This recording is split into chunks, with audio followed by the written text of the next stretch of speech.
Next, let's master a 2-thread rolled hem. So you're still going to use the right needle, but instead of using 3 threads, we're going to remove the upper looper. So I have my right needle in and my lower looper thread in. Now, how are we going to make the machine think that there's thread in that upper looper? Because that is required.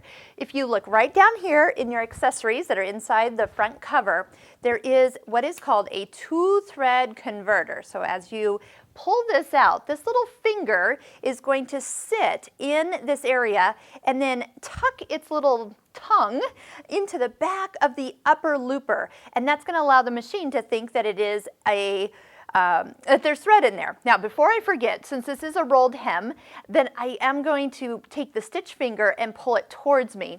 But all in all, most of our tensions are probably going to stay the same. We can go ahead and shorten that stitch length, though, down to 1, so we get a nice close stitch length. To attach the 2-thread converter, you'll notice near the upper looper, there's a little kind of opening that we're going to set this down into. And when you set it down, you're going to kind of push it to the right. You can see this little heel kind of coming out and letting it really firmly sit into that area. And then you just want to push this down, so because there's a little finger kind of poking towards you, it needs to sit into the eye of the upper looper from the back side. Now you can easily just take it off, pull it right on out when you're done. But it's just pretty easy to just slide in, push in place, and then hook it into position.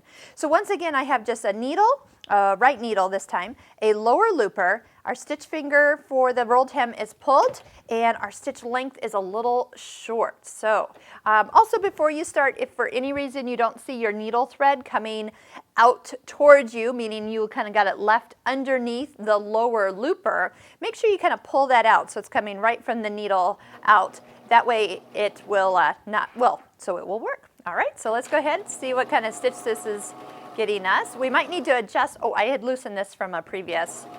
There we go. It's giving me a little bit of some loopies. Oh, look at this. Now, let's take a look and see. Obviously, something was not working well, but with just a little tighter tension, as it should have been, this is all back together. So what's nice is, obviously, whatever thread is in your lower looper is the thread that you're going to see on both sides, because the stitch is actually wrapping around there from the back side all the way to the front and catching the needle. And it's very, very delicate type of stitch here, as you can see by the rolled hem. So why would you use this? The nice thing is when you only might have 2 threads that truly match your fabric, this would be one way to get the best use and not have to remember with a rolled hem with 3 threads, you have to tighten that lower looper, and then the lower looper is kind of tucked underneath here. Well, here, there's no tucking. All you're seeing is 1 looper and 1 needle. So very, very delicate edge there. That is what we're looking for. If you were to use this with a decorative thread, like a thicker thread, you will easily see they'll just roll right from the back side up to the front. Let me actually zoom in so you can see how the stitch is actually being formed with that little 2-thread converter in there. So what you're going to see is the thread is caught on that upper looper where the little 2-thread converter has connected, and it brings that red thread up to the needle so it can get connected and continue overlocking that stitch. So it's pretty much just a transportation. It's pretty cool how that actually works. And you know what? This is probably one stitch that if I thought about it, I would use more.